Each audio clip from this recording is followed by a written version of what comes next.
இதை இஸ்லாத்தில் நீங்கள் யாரையாவது அப்படி வைக்க முடியுமா அப்படின்னு சொன்னால் முடியாது.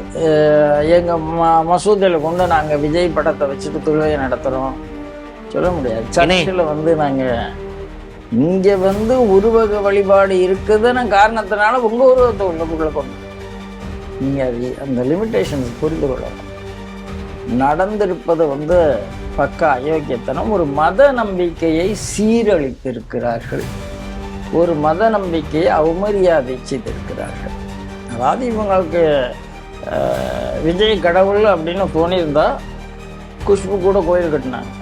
கட்டினாரா எனக்கு தமிழ் தெரியல. முதல்வருக்கு தமிழ் லெட்டர்ஸில் ஃப்ளூவெண்ட்டாக எழுதாமல் தங்கிலீஷில் எழுதுகிறாரு. அப்படின்னா அவர் பார்த்து சில விஷயங்களை படிக்கிறாரு. அது எதில் இருக்கும்? தமிழில் இருக்குமா இல்லை இதே மாதிரி? இல்லை, அது சினிமா டைலாக் எழுதிலாம் கொடுத்துருப்பாங்க. ஆனால் அவருக்கு எது ஈஸியோ அது. அவர் சினிமாலேயே நீங்கள் நிறைய தங்கிலீஷ் வரும். விஜய் சினிமாவில் வர்ற அளவுக்கு தங்கிலீஷ் வேறு எந்த சினிமாலேயும் வரும். சிறப்பு ஜெபம் இவர் செய்து வைப்பார் அப்படின்னு சொல்கிற இடத்துல தான். அப்போ இவர் என்ன சொல்கிறார்? யாருக்காக பண்ணுறார்? இங்கே தான் பிரச்சனை. ஏன்னா நீங்கள் அந்த ஜபத்தை கேட்டாலே எப்படி வரும்னா, கிறிஸ்தவர் ஏதாவது தமிழ்நாட்டை ரட்சித்து விடும், தமிழ்நாட்டை உமது பூமி ஆக்கிவிடும் அப்படின்னு தான் வரும். அப்போ உமது பூமி ஆக்கிவிடுங்கிற வார்த்தைக்கு என்ன அர்த்தமாக இருக்கும்? தமிழ்நாடு உம்மால் ரட்சிக்கப்படட்டும். இது எல்லாமே என்ன ஆகும்னா ஒன் பாயிண்ட் அஜெண்டா கன்வர்ஷன் பற்றலாம். இதில் ஹிந்துக்கள் ஒரே ஒரு விஷயம் எதை புரிந்து கொள்ள வேண்டும்னா, இந்துக்கள் எங்கே மைனாரிட்டி ஆகிறீர்களோ அங்கே உங்களுடைய உரிமை சூறையாடப்படுகிறது. அந்த இடத்துல இருந்து நீங்க விரட்டி அடிக்கப்படுகிறீர்கள். உங்களுக்காக அங்கே என்ன இருக்கோ அது இல்லாமல் போகிறதுங்கிறது. இனிமேல் எலெக்ஷன் கமிஷன் ஆஃபீஸில் இந்தியா முழுக்கிற எலெக்ஷன் கமிஷன் ஆஃபீஸில் பொய்யர் ஜாக்கிரதை அப்படின்னா ராகுல் காந்தி பெயரை வைக்க முடியுமா அப்படின்னா புதுசாக ஒரு ஆராய்ச்சி செய்யும் அப்படின்னு நான் நினைக்கிறேன். ஏன்னா எலெக்ஷன் ரிலேட்டட் பொய்யாத்தான் சொல்லிட்டு இருக்கிறாரு, வாங்கிட்டு இருக்கிறாரு. எப்படி பிக் பேக்கெட்டுக்கு நீங்கள் ஃபோட்டோ வைக்கணும் அப்படி இதுக்கும் ஃபோட்டோ வைங்க இனிமேல் நம்ம சொல்லுவோமே. சொல்லக்கூடாதுன்னு என்ன இருக்குது? நாம் ஆரம்பிப்போம். எல்லா எலெக்ஷன் கமிஷன் ஆஃபீஸ்லையும் இனிமேல் ஹிஸ்ட்ரி ஷீட்டர் ஃபோட்டோ எப்படி போஸ்ட் ஆஃபீஸ் இதில் போலீஸ் ஸ்டேஷனில் வைக்கிறீங்க அப்படி ஸ்டேஷன்லேயும் வைங்க அப்படின்னு சொன்னேன்.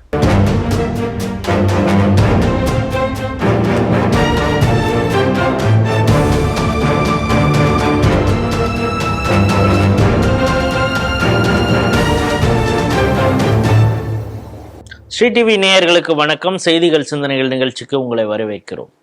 முதலில் இன்றைய முக்கிய செய்திகளை பார்ப்போம். கோயில் கருவறையில் முதலமைச்சர் ஜோசப் விஜய் படம், இந்து முன்னணி கண்டனம். ஜனநாயகன் பட தயாரிப்பாளர் கே வெங்கட நாராயணாவுக்கு தமிழ்நாடு அரசின் டெல்லி சிறப்பு பிரதிநிதி பதவி வழங்கி அரசாணை வெளியீடு. மெய்ப்பனின் சத்தம் இளைஞர்கள் கூடுகை எனும் கிறிஸ்தவ விழாவில் சபாநாயகர் பங்கேற்பார். ஈரோடு தவிட்டுப்பாளையத்தில் கோயில் நிலத்தை ஆக்கிரமித்து வீடு கட்டிய கிறிஸ்தவர் நீதிமன்ற உத்தரவுடன் இடித்து கோயில் நிலம் மீட்பு. மத்திய அமைச்சரின் மகன் தொடுத்த அவதூறு வழக்கில் வருத்தம் தெரிவித்து மனு தாக்கல் செய்த ராகுல் காந்தி.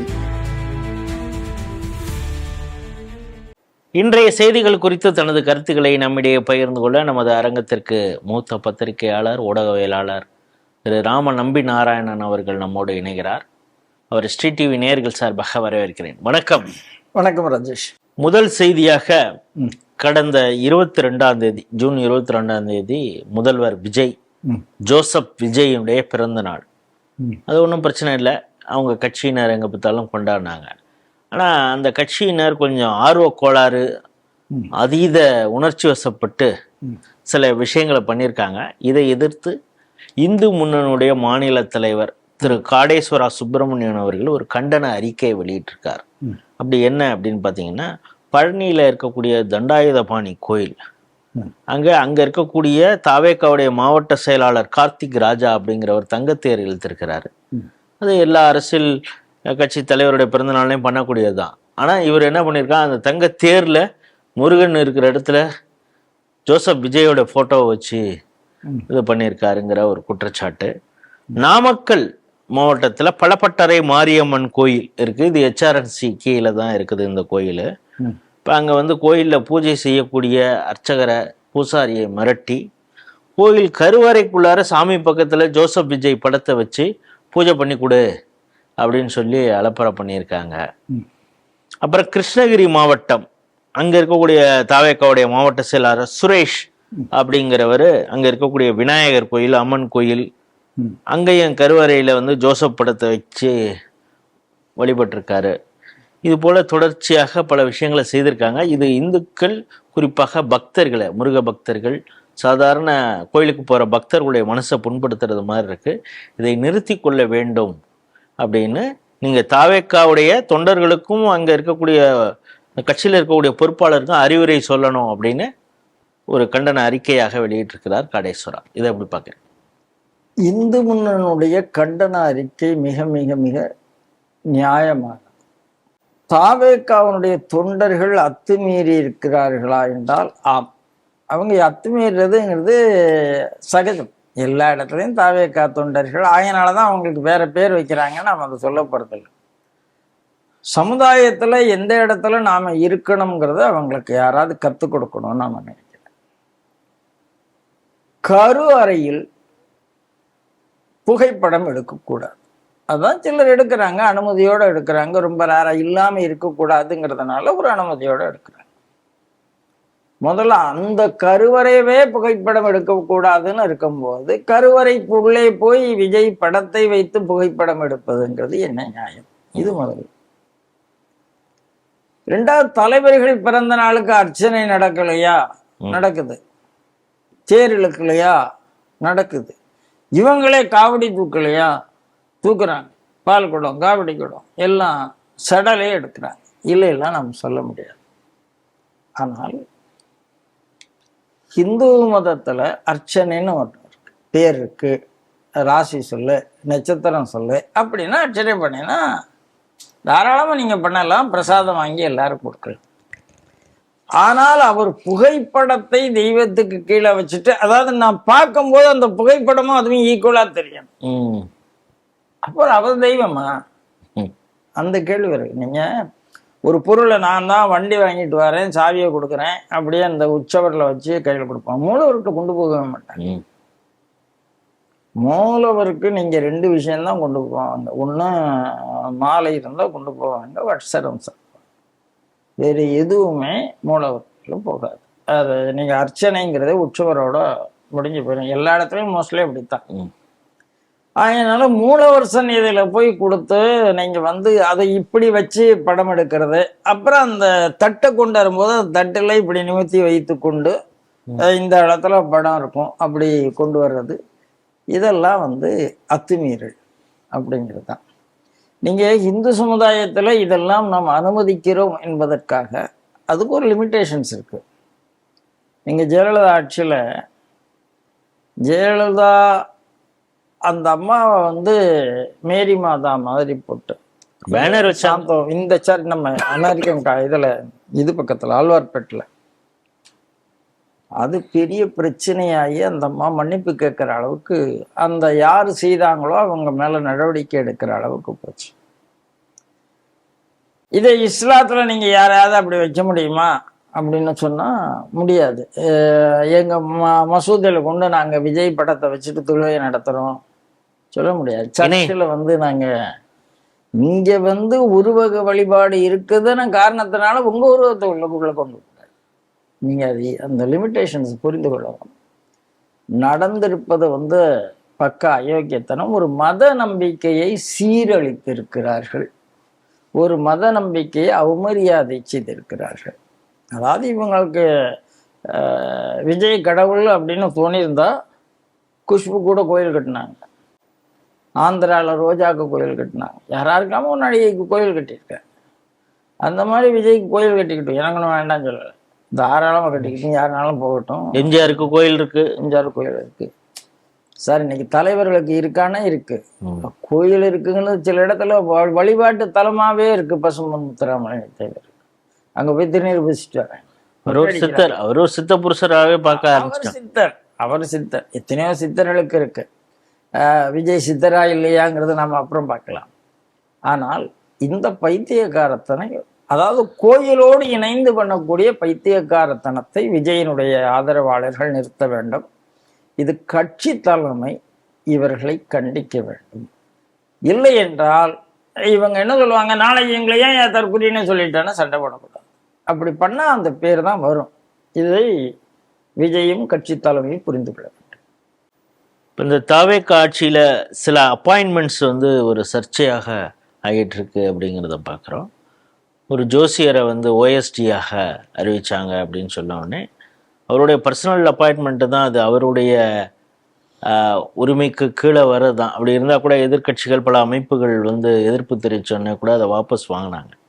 இப்போ என்ன பிரச்சனைன்னா, ஜனநாயகன் அப்படிங்கிறது விஜய் நடித்த ஒரு படம். அந்த படத்துடைய ப்ரொடியூசராக இருந்தவர் கே வெங்கட நாராயணா அப்படிங்கிறவர். அவரை தமிழ்நாடு அரசுடைய டெல்லி சிறப்பு பிரதிநிதியாக அறிவித்து ஒரு அரசாணையை வெளியிட்டிருக்காங்க. இது வந்து அமைச்சருக்கு இணையான ஒரு போஸ்ட் அப்படிங்கிறாங்க. இந்த செய்தியை எப்படி பார்க்குறீங்க? இதை பல அரசியல் கட்சிகளும் கண்டிக்க ஆரம்பிச்சிருக்காங்க. நீங்கள் எப்படி பார்க்குறீங்க? வெங்கட் நாராயணாவுக்கு தமிழ் தெரியாது. அவர் கர்நாடகத்தை சேர்ந்தவர். சரி, அவர் தமிழ்நாட்டை என்ன புரிந்து கொள்வார்? பொதுவாக அரசியலை புரிந்து கொள்ளுங்கிறது வேற, ஜனநாயகன் படத்தை எடுக்கிறதுங்க வேற. படத்தினுடைய தயாரிப்பாளர், அவ்வளோதான். தயாரிப்பாளர்னா ஃபினான்சியர்னா நீங்கள் எடுத்துக்கணும். அது விஜய் எடுத்தால் ஓடும்னு கொடுக்குறாரு. அவருக்கு படமே புரியுமா புரியாதா, இல்லைன்னா இவங்க என்ன சொல்லியிருப்பாங்களோ அதை புரிஞ்சுப்பார். இப்போ அவருக்கு தமிழ் தெரியல. முதல்வர் அந்த ஸ்டாப் ட்ரக் அப்படின்னா ஒரு கேம்பெயினுக்கு போகிறார். அதில் தமிங்கிலீஷில் எழுதியிருந்தார். தங்கிலீஷில் எழுதுறாரு.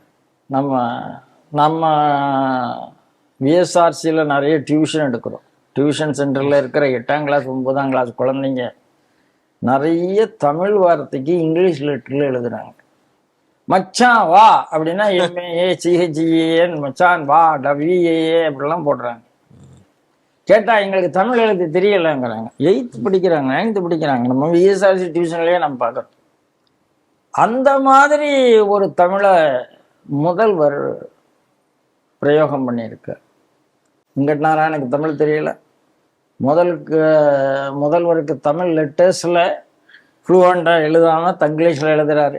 அப்படின்னா அவர் பார்த்து சில விஷயங்களை படிக்கிறாரு. அது எதில் இருக்கும்? தமிழில் இருக்குமா இல்லை இதே மாதிரி? இல்லை, அது சினிமா டைலாக் எழுதியெல்லாம் கொடுத்துருப்பாங்க. ஆனால் அவருக்கு எது ஈஸியோ அது. அவர் சினிமாலேயே நீங்கள் நிறைய தங்கிலீஷ் வரும். விஜய் சினிமாவில் வர்ற அளவுக்கு தங்கிலீஷ் வேறு எந்த சினிமாலையும் வரும்.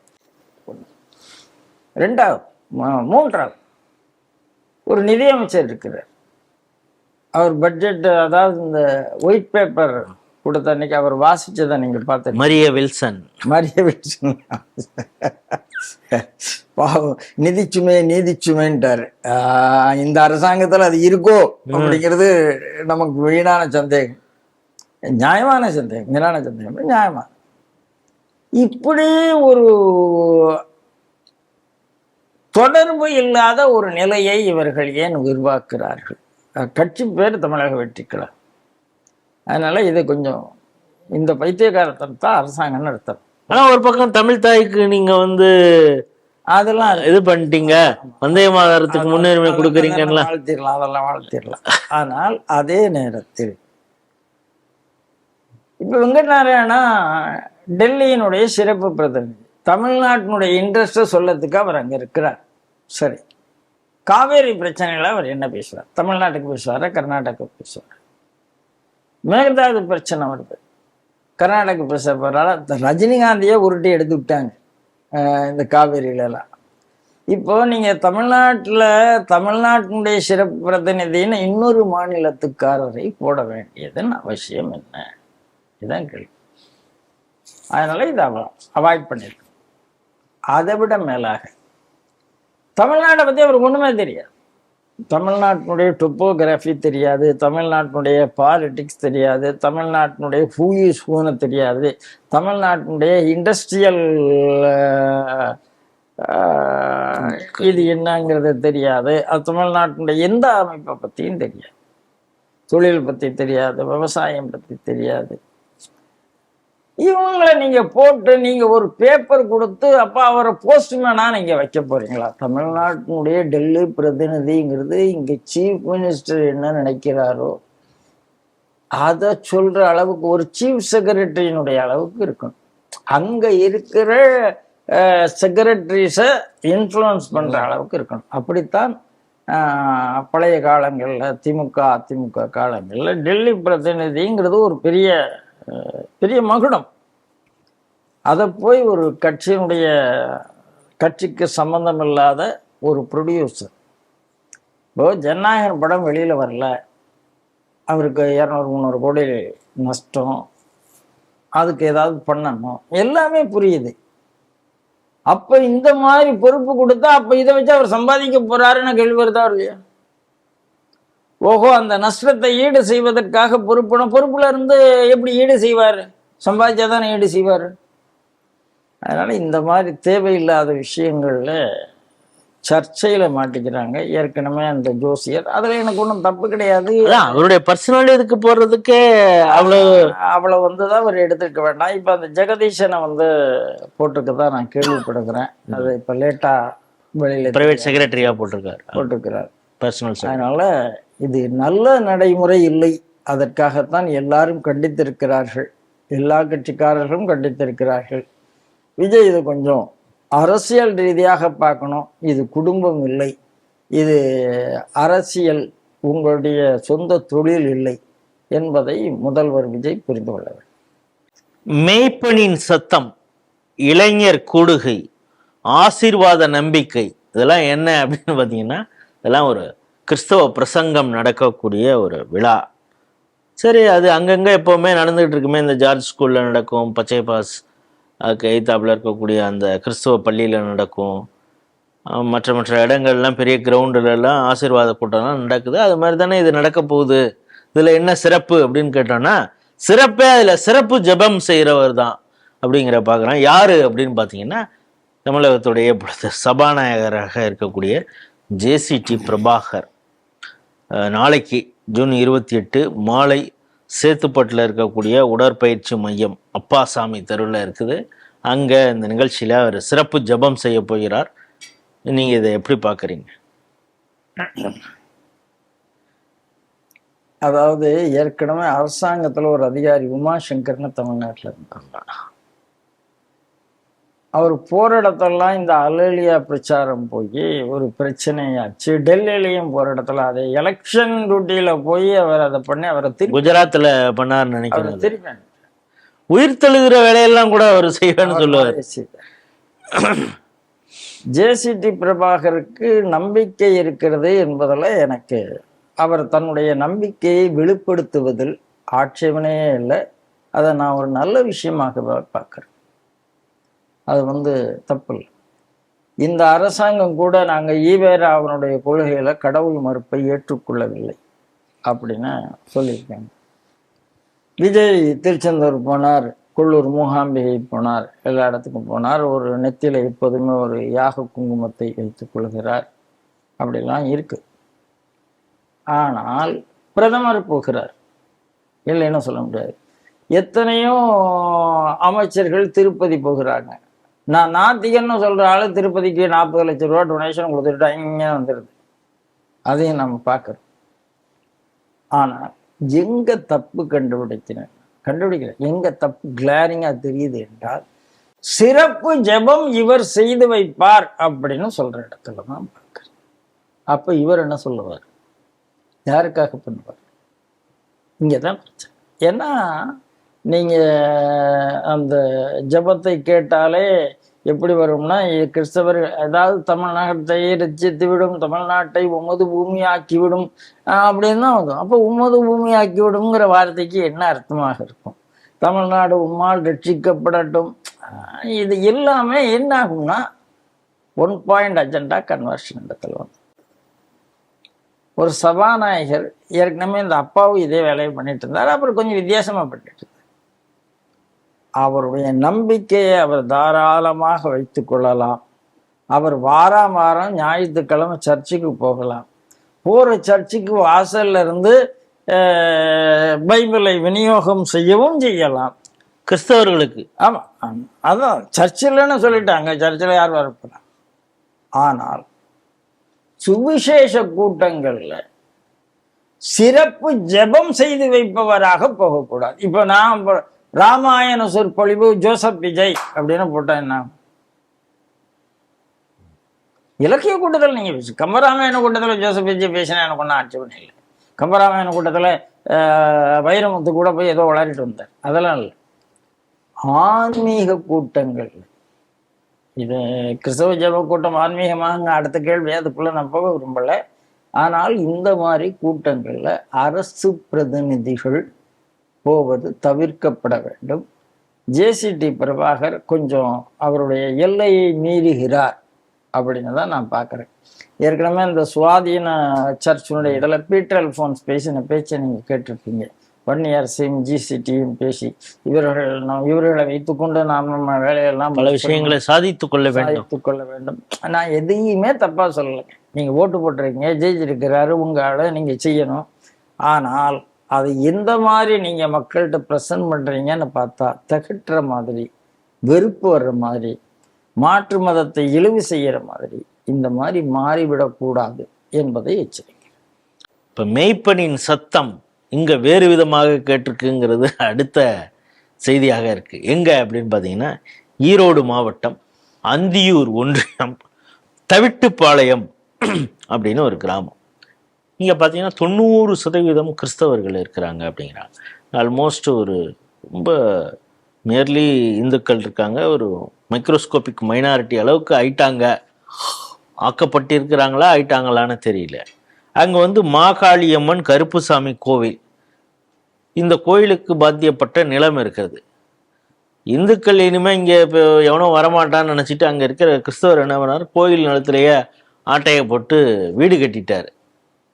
பிறகு கோயில் நிர்வாகத்தினர் கோர்ட்டு கேஸ்ன்னு போகிறாங்க. அவங்களுக்கு ஆதரவாக இந்து முன்னணியும் களத்தில் இறங்கின பிறகு நீதிமன்ற உத்தரவை பெற்று நேற்று பார்த்திங்கன்னா அந்த ஆக்கிரமித்த கிறிஸ்தவருடைய வீட்டை இடித்து நிலத்தை கையகப்படுத்தியிருக்கிறாங்க. இது ஒரு வெற்றி போராட்டம் அப்படின்னு சொல்லப்படுகிறது. நீங்கள் இதை எப்படி பார்க்குறீங்க? 100% இந்துக்களுக்கான வெற்றி. கேஸ் போட்டு கேஸ் நடந்து இப்போ அது இந்துக்களுடைய சொத்து அபகரிக்கப்பட்டு வீடு கட்டப்பட்டது என்பது நிறுவனமாய். இப்போ ஒரு தனிநபர் ஆக்கிரமிக்கிறார் அப்படின்னு சொல்லும் போதே அந்த தனிநபரை அங்க இருக்கிற கிறிஸ்தவர்கள் செய்யாதே என்று சொல்லி இருக்க வேண்டும். சொல்லலை. இவருக்கு என்ன எண்ணம்னா, நாம கிறிஸ்தவர்கள் இந்த சமுதாயம் நம்மளை சப்போர்ட் பண்ணிடும், இந்துக்கள் யாரும் இங்க தேடி வர மாட்டான், அதான் இப்ப மைனாரிட்டி ஆயிட்டான்ல, யார் வரப்போறா, கோயில் சொத்துன்னு யாருக்கு தெரிய போகுது அப்படிங்கிற ஒரு தனாவட்டு தான். இதுல இந்துக்கள் ஒரே ஒரு விஷயம் எதை புரிந்து கொள்ள வேண்டும்னா, இந்துக்கள் எங்கே மைனாரிட்டி ஆகிறீர்களோ அங்கே உங்களுடைய உரிமை சூறையாடப்படுகிறது. அந்த இடத்துல இருந்து நீங்க விரட்டி அடிக்கப்படுகிறீர்கள். உங்களுக்காக அங்க என்ன இருக்கோ அது இல்லாமல் போகிறதுங்கிறத போச்சு. யாரோ ஒரு ஆள் பார்த்து இல்லை இது கோயில் சொத்தை ஒருத்த வச்சிருக்கான்னு சொல்லி அப்புறம் போராட்டம் பண்ணா, அதுக்குள்ள அவர் வீடே கட்டி வீட்டுல வசிச்சு கட்டினவருக்கு கண்டிப்பா தெரியும் இது நம்ம சொத்து இல்லை. ஆனா இப்ப இடிச்சார்கள் அப்படிங்கிறதோட நமக்கு கதை முடிஞ்சு போச்சு. என்ன கேட்டா இதுக்கு அந்த ஆளுக்கு தண்டனை. நீ கோயில் சொத்தல இடிச்சிருக்க, உன்னை இடிச்சிடணும், ஆக்கிரமிச்சு கட்டி இருக்கிற. இது ஒரு திருட்டு. திருட்டுக்கு நீங்க என்ன தண்டனை கொடுப்பீங்க? திருடின பொருளை மீட்பீர்கள், திருடனை தண்டிப்பீர்கள், உள்ள வைப்பீங்கல்ல. உள்ள வைக்க அப்படி வச்சாதான் ஓஹோ. ஏன்னா அவருக்கு இன்னைக்கு நஷ்டங்கிறது மட்டும் இல்லை, இது பயம் வரும். ரெண்டாவது, நாம மெஜாரிட்டி ஆகிட்டோம், இனிமே நம்ம ராஜ்யம் அப்படிங்கிற எண்ணம் எந்த இடத்துலையும் மற்றவர்களுக்கு வரும். மற்ற இடத்துல ஆக்கிரமிப்பு. இப்ப இந்த இடத்துல அந்தியூர்ல மக்கள் எப்படி விழிப்புணர்வோடு இருந்தார்களோ அப்படி ஒவ்வொரு கிராமத்திலையும் மக்கள் விழிப்புணர்வோடு இருந்தால் இந்த கோயில் சொத்தை சூறையாடுறதை தடுக்க முடியும், தடுக்க வேண்டும். அதுதான் நம்முடைய குறை. மத்திய வேளாண் துறை அமைச்சராக இருப்பவர் சிவராஜ் சிங் சௌஹான், தெரியும். மத்திய பிரதேசில் இவரை செல்லமாக மாமாஜி அப்படின்னு கூடுவாங்க. அவருடைய மகன் கார்த்திகேயா சிங், பேரை பார்த்தாலே தமிழ்நாட்டோடு ஒரு தொடர்பு இருக்கிறது மாதிரி கார்த்திகேயன் அப்படின்னு வச்சிருக்காரு. மத்திய பிரதேசம் ஜாபுவால 2018 தேர்தல் பிரச்சாரம் நடக்கும் பொழுது காங்கிரஸ் கட்சியுடைய ராகுல் காந்தி இந்த கார்த்திகேயா சிங் அவருக்கு வந்து வெளிநாட்டில எல்லாம் பெரிய அளவில் சொத்து இருக்குது, தன்னுடைய இது பணத்தை எல்லாம் அங்கே பதுக்கி வச்சிருக்கிறாரு. குறிப்பாக என்னன்னா பனாமா பேப்பர் லீக்ஸ் அப்படின்னா அப்போ அந்த நேரத்தில் இருந்தது. அந்த இதில் வந்து இவருடைய சொத்துக்கள்லாம் இருக்கிறதாக தகவல் இருக்குது அப்படின்லாம் அடிச்சு விட்டாரு. ஆனால் விவரமான அந்த கார்த்திகேயா சிங் என்ன பண்ணிட்டாரு, நீ இதை நிரூபியா அப்படின்னு சொல்லி அங்கே வந்து எம்எல்ஏ எம்பிக்களுக்கு எதிராக ஏதாவது ஒரு வழக்கு போடணும், அதற்கான சிறப்பு நீதிமன்றம் இருக்குது. அந்த நீதிமன்றத்தில் ஒரு வழக்கு தொடுத்த உடனே அவங்க இப்போ வந்து போபால் நீதிமன்றம், அது போபாலில் இருக்குது, நேரில் வந்து ஆஜராகி உன்கிட்ட இருக்கக்கூடிய ஆதாரத்தெல்லாம் குடியா அப்படின்னு கோர்ட்டு கேட்ட உடனே ஐயையோ நான் ஏதோ ஒரு இதாக சொல்லிட்டேன், நான் வருத்தம் தெரிவிக்கிறேன், அது ஏதோ தேர்தல் பிரச்சாரங்கிறதுனால பேசிட்டேன் அப்படின்னு சொன்னதுனால இப்பொழுது அந்த கேஸை தள்ளுபடி பண்ணியிருக்காங்க. ஆனால் இது குறித்து பாஜகவுடைய ஷஷாத் பூனாவாலா என்ன சொல்லுங்க, புரளிகளின் தலைவனாக ராகுல் உருவாகி இருக்கிறார், தொடர்ச்சியாக அவர் இதே வேலையாக இருக்கிறார் அப்படின்னு சொல்றாங்க. அவர் தொடர்ச்சியாக மத்திய அரசின் மீதும் பிரதமர் நரேந்திர மோடி மீதும் சொல்லக்கூடிய குற்றச்சாட்டுகளை பார்த்துட்டு வரோம். நீங்க எப்படி பார்க்குறீங்க? இல்லை, ராகுல் காந்திக்கு ஒரு வியாதி, ஒரே பொய்யை திருப்பி திருப்பி சொன்னால் மக்கள் நம்பி விடுவார்கள் என்று ஒரு வியாதி. இந்த வியாதி எந்த அளவுக்கு போயிருக்குன்னா தான் சொல்ற பொய்யை தானே நம்பும் அளவுக்கு போயிருக்கு. ராகுல் காந்தி அவர் சொல்ற பொய்யை அவரே நம்புறார் அப்படின்னு ஒரு குற்றச்சாட்டை நான் இங்க வைக்கிறேன். அப்படின்னா ஐயோ அவர் யோக்கியமான ஆள் அப்படியா அப்படின்னு அர்த்தத்துல இல்லை, அந்த அளவுக்கு பொய்க்கு அடிக்ட் ஆகியிருக்கிறார் அப்படிங்கிற அவருடைய மைண்ட் வந்து பொய்யை உண்மையாக ஏற்றுக்கொள்ளுகிறது, அந்த அளவுக்கு அந்த மைண்ட் கரப்ட் ஆகிருக்கு அப்படிங்கிற அந்த கரப்ஷன் மைண்டை தூக்கி தூரப்படணும்னு சொல்றேன். இது ஒரு பக்கம். எல்லா இடத்துலையும் போய் ஷாவர்கர் மன்னிப்பு கடிதம் கேட்டார், காந்தியினுடைய கடிதங்கள்லாம் கோர்ட்டில் காமிச்சிட்டான், 10 கடிதங்களை காமிச்சிட்டான். அதுக்கப்புறம் இன்னும் அவங்க பதில் சொல்லாமல் இருக்காங்க. அதில் வரும் RSS தான் காந்தியை கொண்டதுன்னாரு. அப்ப நான் ஒட்டுமொத்த RSS இயக்கத்தை சொல்லவில்லைன்னாரு. அப்ப யாரு சொன்னீங்க? RSS காரன் என்று கூட கோர்ட் சைடு சொல்ல முடியாது. அதுக்கு ஒரு மன்னிப்பு. ரஃபேல்ல சௌக்கிதார் சோர்ஹைன்னு ஏதோ பெருசா பிரச்சாரம் பண்ணி இந்த இயந்திரம்லாம் தூண்டி விட்டு அதுக்கு ஒரு மன்னிப்பு, இப்போ ஒரு மன்னிப்பு. அதாவது மன்னிப்புல ஒரு ஹேட்ரிக், எல்லாத்துலயும் ஒரு ஹேட்ரிக் அடிக்க மாதிரி மன்னிப்புல ஒரு ஹேட்ரிக் அடிச்சிருக்காரு. அதனால இவர் இந்த உணர்ச்சி வசப்பட்டு நம்ம ஏதாவது மோடிங்கிற ஒரு ஜாதிய குறிப்பிட்ட ஜாதிய மோடியை குறிப்பிட்ட ஜாதிய குஜராத் மோடி என்றாலே திருடர் அப்படின்னு பேசி அதுக்கு அவருடைய MP பதவி சஸ்பெண்ட் ஆகி அதுக்கப்புறம் அவர் அதுக்காக வருத்தம் தெரிவித்து அதுவும் நடந்தது. அதனால நான் எதிர்கட்சி அப்படிங்கிறதுனால என்னனாலும் பேசுவேன், எதையாவது பேசுவேன். இந்த நாட்டில் ஏதாவது கலவரம் வந்தா பரவாயில்ல, எவனையாவது யாராவது அடிச்சுக்கிட்டா பரவாயில்ல அப்படிங்கிறது இந்த போதை பொருள் கன்சியூம் பண்றவங்களுக்கு என்ன ஒரு இருக்கோ அந்த மாதிரி ஒரு எண்ணத்துல ராகுல் இருக்காரு. எப்ஸ்டின் ஃபைல்ல மோடி பேர் இருக்குன்னு புதுசா கண்டுபிடிச்சு சொன்னாங்க. அதான் இப்ப அவங்க திருப்பி சொல்றாங்க காங்கிரஸ்காரங்க பதில். எப்ஸ்டின் ஃபைல்ல எப்படி இருக்கு, அதாவது ஒரு குறைந்தபட்ச அறிவு இருந்தா இந்த மாதிரிலாம் யாரும் பேச மாட்டாங்க. யாரையும் எதையும் பேசிட்டு பேச முடியுங்கிறது எல்லாருக்கும் தெரியும். அதனால ராகுல் தன்னுடைய வாயை கட்டுப்படுத்தணும். கோர்ட்டு நல்லபடியா சொல்லிட்டு இப்போ அவர் மன்னிப்பு கேட்டிருக்கிறார். இது பாரதிய ஜனதா கட்சி கிடைத்த வெற்றி. இன்னைக்கு கார்த்திகேயா சிங் என்ன பண்ணாரோ, சிவராஜ் சிங் சௌஹான் பையன், அந்த மாதிரி ராகுல் எங்க வளர்னாலும் உடனடியா கேஸ் போடும்.